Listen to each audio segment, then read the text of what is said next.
जय हिंद दोस्तों, जय हिंद बच्चों। पॉलिटिकल साइंस की क्लास में आपका स्वागत है और आज हम जानेंगे भारत के पड़ोसी और पावर का तीसरा बड़ा केंद्र चीन के बारे में।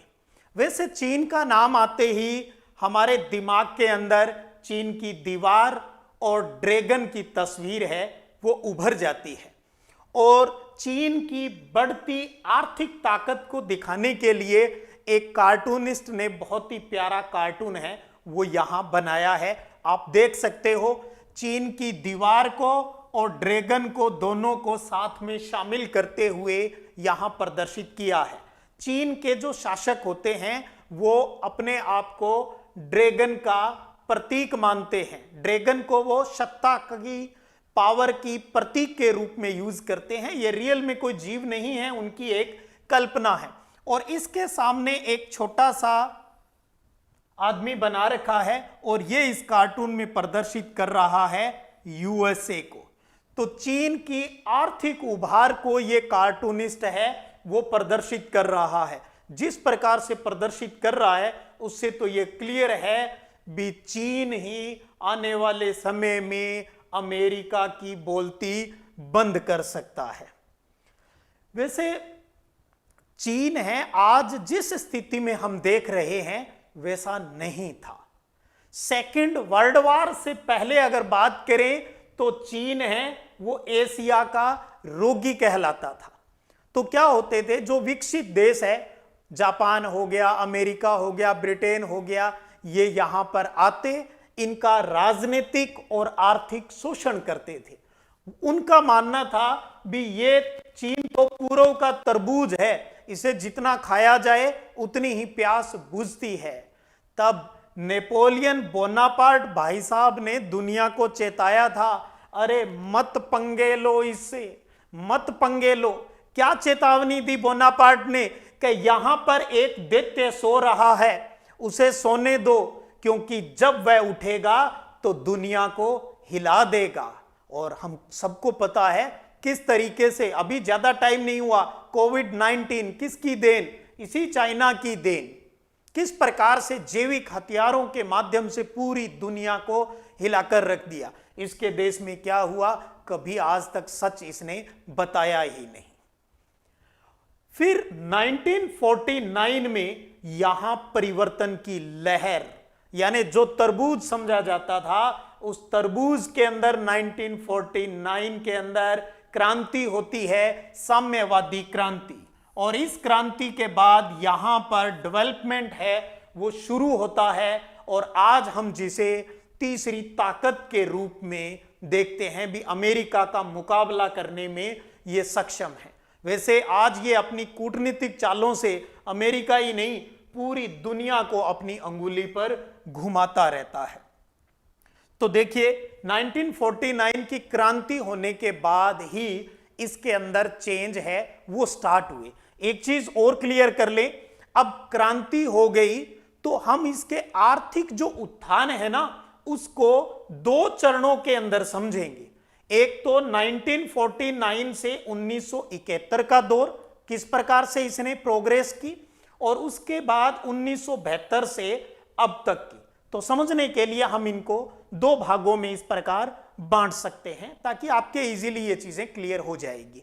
तो 1949 की जो क्रांति हुई थी ये माओ की लीडरशिप के अंदर हुई थी, जिस वजह से वहां पर कम्युनिस्ट सरकार है वो बन जाती है, यानी समाजवादी सरकार वहां पर बन जाती है। यहां पर ये माओ भाई साहब को बताया गया और इनके हाथ में ये लाल किताब दिखा रखी है, लाल रंग इन्हीं का कम्युनिस्ट सरकार का यही प्रतीक के रूप में यहां प्रदर्शित किया है।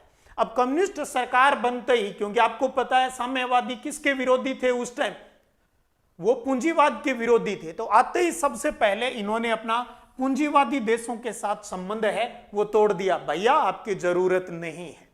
और खुद क्या प्रयास किया, गवर्नमेंट के कंट्रोल में इन्होंने उद्योगों की स्थापना है वो करनी स्टार्ट कर दी। उस टाइम क्या था, बाहर से कोई चीजें मंगाना इनके लिए आसान नहीं था चीन के लिए। क्यों? क्योंकि इनके पास विदेशी मुद्रा की कमी थी, इसलिए ये आयात नहीं कर पा रहे थे। तो इन्होंने सोचा ठीक है छोड़ो बाहर वालों को, हमारे देश में जो भी चीज उपलब्ध है, जो भी संसाधन हमारे पास है, उसी से हम हमारे देश को अब आगे बढ़ाएंगे और उन्हीं की सहायता से इन्होंने प्रोडक्शन बढ़ाना स्टार्ट कर दिया। इसका लाभ वहां प्रदर्शित होने लगा। इससे क्या हुआ, उद्योगों का डेवलपमेंट शुरू हो गया, जिससे लोगों को रोजगार मिलना स्टार्ट हो गया। वहां की सरकार ने लोगों के सामाजिक कल्याण के लिए जो योजनाएं बनाई थी उनका लाभ देना स्टार्ट कर दिया। सभी को शिक्षा और स्वास्थ्य सुविधाएं हैं वो उपलब्ध करवा दी और चीन का इकोनॉमिक डेवलपमेंट का जो रेशो है वो 5 से 6% की दर से बढ़ता जा रहा था। तो साम्यवाद वहां स्थापित होने के बाद में चाइना प्रोग्रेस करना स्टार्ट कर दिया, लेकिन इस प्रोग्रेस के दौरान उसके सामने बहुत बड़ी समस्याएं हैं वो आनी स्टार्ट हो गई। और वो समस्या थी पॉपुलेशन ग्रोथ की। वहां पर जनसंख्या 2 से 3% की दर से बढ़ती जा रही थी। अब बढ़ती हुई जनसंख्या का पेट भी तो भरना था, इस वजह से बहुत सी चुनौतियां उनके सामने आने लगी। तो अब हम उन चुनौतियों के ऊपर भी परीक्षा की दृष्टि से बात कर लेते हैं।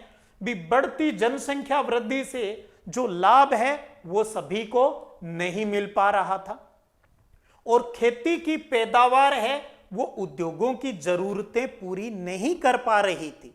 अब क्यों नहीं कर पा रही, आप अपने आप समझ सकते हो भी। जब पॉपुलेशन बहुत ज्यादा बढ़ रही है तो जो खेत से जो भी प्रोडक्शन हो रहा है वो तो उनके पेट भरने में यूज हो रहा है। जो थोड़ा बहुत बचता है खेती से वो इंडस्ट्री में यूज हो रहा है, लेकिन इंडस्ट्री तो बहुत ज्यादा है, उनको तो कच्चा माल है वो ज्यादा चाहिए। तो इस वजह से उद्योग है वो बंद होने की सिचुएशन में आने स्टार्ट हो गए थे और उद्योगों का जो प्रोडक्शन है वो घटना स्टार्ट हो गया। और धीरे धीरे वहां प्रति व्यक्ति जो इनकम है वो बहुत कम होने लग गई और विदेशी व्यापार तो जैसे कहा वो वहां बहुत ही कम था। तो इस प्रकार की ये जो समस्याएं हैं वो वहां पर पनपने है वो स्टार्ट हो गई। तो अब आता है आर्थिक विकास का दूसरा दौर। अब दूसरे दौर के अंदर, क्योंकि पहला दौर हमने देख ही लिया भी, साम्यवादी व्यवस्था वहां पर आ गई, लेकिन अब वहां पर लीडरशिप चेंज होती है। माओ भाई साहब जब दुनिया को प्यारे हो जाते हैं तो वहां की सत्ता में आते हैं चाउ एन लाई। चाउ एन लाई, ये है वो चाउ एन लाई भाई साहब, 1972 के आसपास है वो वहां पर स्थापित होते हैं। इन्होंने देखा भैया प्रॉब्लम बढ़ती जा रही है साम्यवाद से, इनके ऊपर भी प्रेशर था। तो उन चुनौतियों का जो हमने अभी समझी का समाधान ढूंढा। और समाधान क्या ढूंढा कि अर्थव्यवस्था में प्रोग्रेस के लिए हमें बदलाव लाना होगा। हम जो ये लाल किताब वाली बात करते हैं ना, तो ये लाल किताब अकेले से काम नहीं चलेगा, इन झाऊ भाई साहब ने हमको बताया। तो इन्होंने क्या किया, साम्यवाद के साथ साथ पूंजीवाद को भी अपना लिया। और अब आप कार्टून में देखिए, अब वही नए मुखिया आ गए और पहले जो हाथ में जो लाल किताब थी इधर, वो कहां गई, वो टाई बन गई। उसका तो सूटड बूटड यानी लोगों के दिखाने के लिए। तो सीधी सी बात है साम्यवाद तो दिखावे के लिए रह गया और इन्होंने सोचा भाई साहब पूंजीवाद अपनाना चाहिए।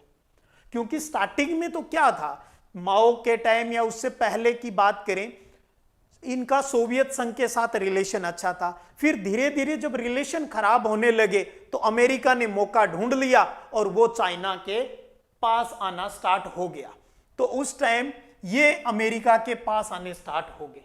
जहां साम्यवादी क्रांति के बाद पूंजीवादी देशों के साथ संबंध तोड़ लिए थे, वहीं इन भाई साहब ने पूंजीवाद को अपनाने के बारे में विचार कर लिया। भैया इसके बगैर काम है वो नहीं चलेगा। इस बात को भी एक कार्टूनिस्ट ने बहुत ही प्यारे तरीके से बताया है और वो भी साइकिल के माध्यम से। बड़ा इंटरेस्टिंग है भी, साइकिल दिखाई है और साइकिल के पहले पहिए में ये दांती हथौड़ा बता रखा है जो साम्यवाद का प्रतीक है चीन के, और दूसरे में डॉलर दिखा रखा है यानी जो पूंजीवाद को शो कर रहा है।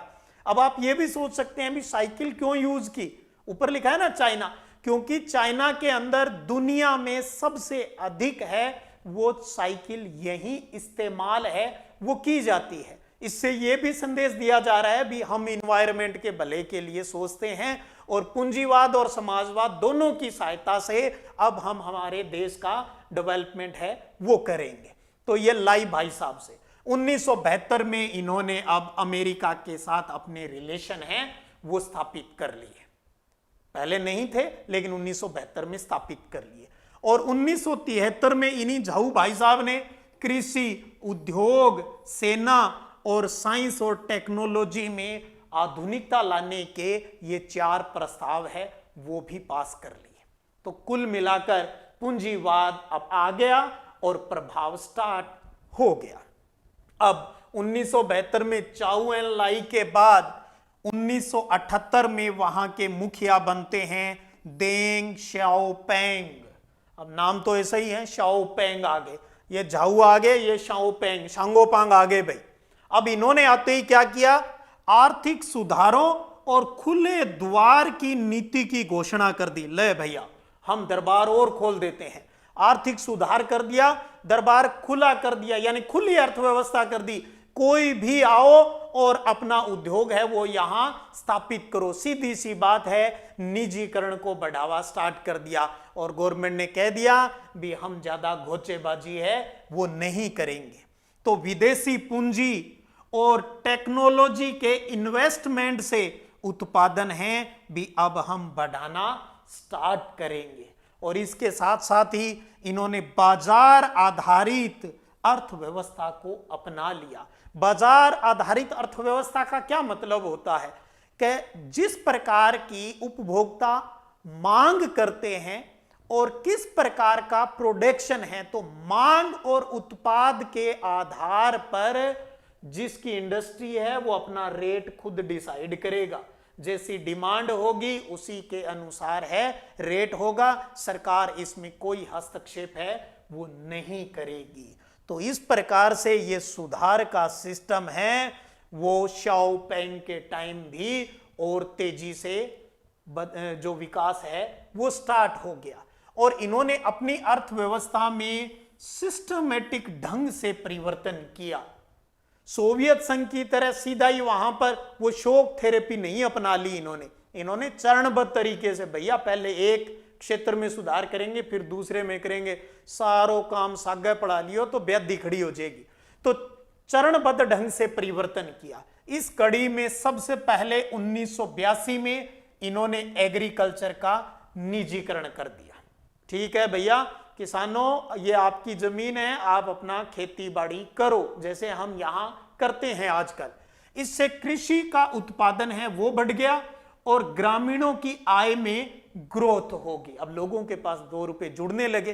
पहले तो सब सरकार के अंडर में था, बस एक मजदूर की तरह हर आदमी काम कर रहा था, लेकिन अब वो जमीन का मालिक हो गया था और अपने लाभ का हिस्सा भी उसी का होता था। इससे ग्रामीण क्षेत्र के अंदर निजी बचत है वो बढ़ गई। जब जेब में पैसा आएगा तो सीधी सी बात है वो आदमी कहाँ इन्वेस्ट करेगा, वापस बाजार में अपने शौक पूरे करने के लिए, जरूरत की चीजें खरीदने के लिए जाएगा।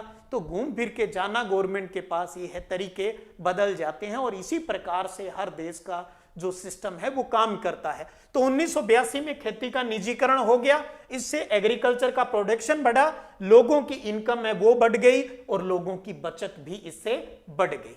इसके कुछ सालों बाद 1998 में फिर वहां उद्योगों का भी निजीकरण कर दिया। पहले एग्रीकल्चर का फिर उद्योगों का।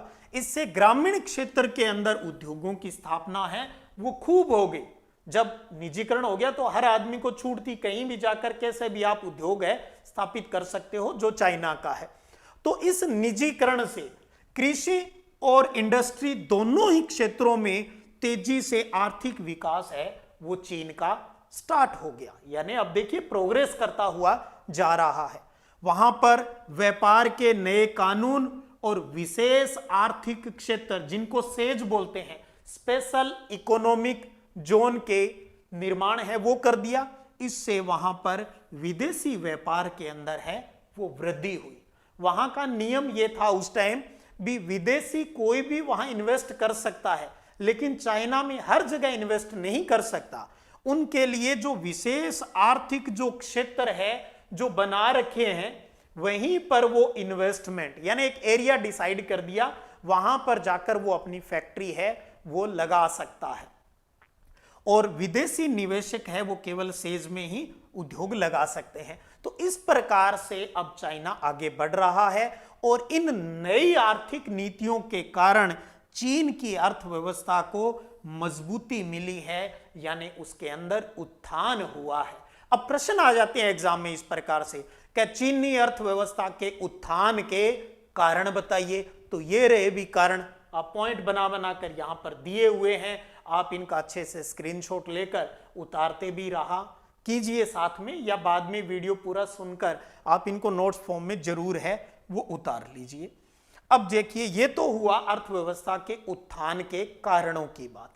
अब ये समझें भी इसका चाइना के सिस्टम के ऊपर क्या पॉजिटिव इफेक्ट पड़ा। सीधी सी बात कहूं तो अब हम वो चीज पढ़ रहे हैं जो इसे दुनिया में पावरफुल बनाती है। अभी तक तो हमने ये पढ़ा भी वहां प्रोग्रेस हुई चाइना में, अब उस प्रोग्रेस का पूरी दुनिया में क्या फर्क पड़ा, यही तो वो बातें हैं जो चाइना को पावरफुल बनाती है। अब इन्हीं के बारे में अच्छे से हम जानेंगे। सबसे पहले बात करें, पूरे विश्व में प्रत्यक्ष निवेश डायरेक्ट इन्वेस्टमेंट के मामले में ये सभी देशों को आकर्षित करता है। आओ और इंडस्ट्री स्थापित करो। और चीन के पास अब विदेशी मुद्रा के बहुत बड़े भंडार है वो उनके पास हो गए हैं, जिससे वो पैसा जो विदेशी पैसा अब उनके पास है, भंडार है, उसका इन्वेस्टमेंट अब वो दूसरे देशों में करता है। अफ्रीका में, दक्षिणी अमेरिका में, एशिया के कई देशों के अंदर उसके पास पैसा है तो वो खुद दूसरी जगह पैसा लगाएगा, और पैसा ही तो पैसा बनाता है। इसे पता है जहां इन्वेस्ट करूंगा वही हमें बहुत दुगने तिगने 10 गुने के रूप में हमें वापिस मिलेगा, तो वो दूसरे देशों में उसका इन्वेस्टमेंट भी कर रहा है। और 2001 के अंदर जो चीन है वो WTO के अंदर भी शामिल हो गया। WTO यानी वर्ल्ड ट्रेड ऑर्गेनाइजेशन, विश्व व्यापार संगठन के अंदर भी ये शामिल हो गया, और दूसरे देशों के लिए अपनी अर्थव्यवस्था को भी इसने ओपन कर दिया। तो इस प्रकार से आर्थिक लेवल पर बात करें तो ये अपने पड़ोसी देशों से, कौन, चीन, पूर्वी एशिया के विकास का इंजन बना हुआ है। जैसे एक डायग्राम से समझिए भी ये कोई ट्रेन है, ये आगे इंजन है, यहां इंजन प्रदर्शित कर रहा है चीन को, और पीछे के जो डिब्बे हैं ये पूर्वी एशिया के देश है, और इन सबको ये खींच रहा है। ऐसी पावर, ऐसी शक्ति के रूप में चाइना है वो अब दुनिया में जाना जाता है, और इस पावर की वजह से वहां के क्षेत्रीय मामलों में इसका प्रभाव है वो बहुत ही बढ़ गया है।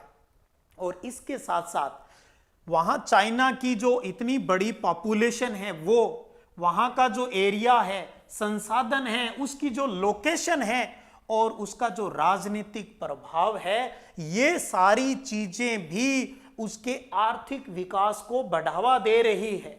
यानी बढ़ती हुई जनसंख्या से भी वो उनमें रिसोर्स के रूप में ले रहा है, उनमें स्किल डेवलपमेंट कर रहा है, और फायदा है वो उठा रहा है, जिससे उसकी इकोनॉमिक डेवलपमेंट की ग्रोथ है वो बढ़ती जा रही है।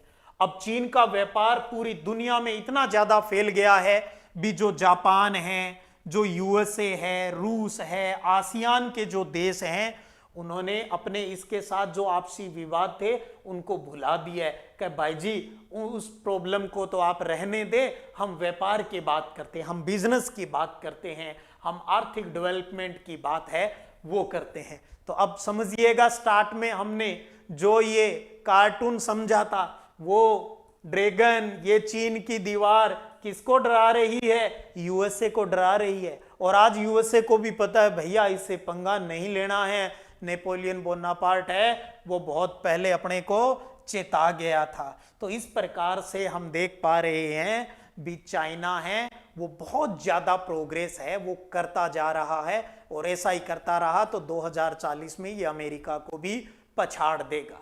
लेकिन क्या वहां पर प्रॉब्लम नहीं है? प्रॉब्लम है भाई। अब इस बागड़ बिल्ले को समझाना पड़ेगा शी जिनपिंग को, क्योंकि अब तो यही है भाई, वहां बहुत प्रॉब्लम है, इसलिए दुनिया के साथ लड़ना, घोचेबाजी करना बंद कर दे और इसका सही तरीके से इस्तेमाल कर, ये दिखावा बंद कर। ये साम्यवाद का दिखावा है, सारा सिस्टम तो पूंजीवाद वाला ही लिए बैठा है।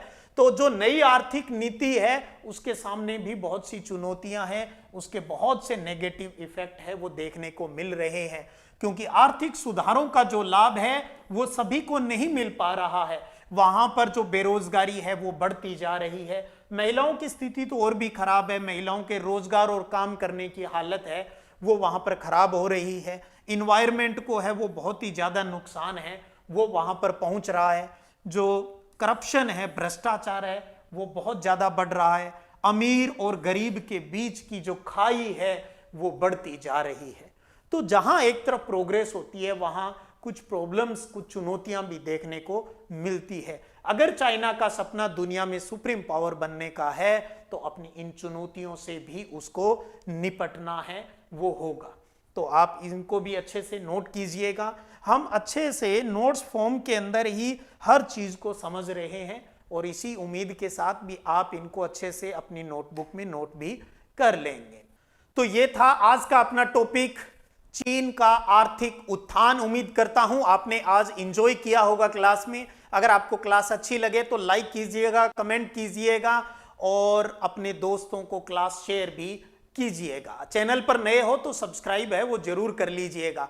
फिर मिलते हैं भारत और चाइना के रिलेशन को लेकर और साथ में बात करेंगे जापान और दक्षिणी कोरिया है वहां पर जो प्रोग्रेस है, इकोनॉमिक प्रोग्रेस है वो कैसी चल रही है। तब तक जय हिंद, जय भारत।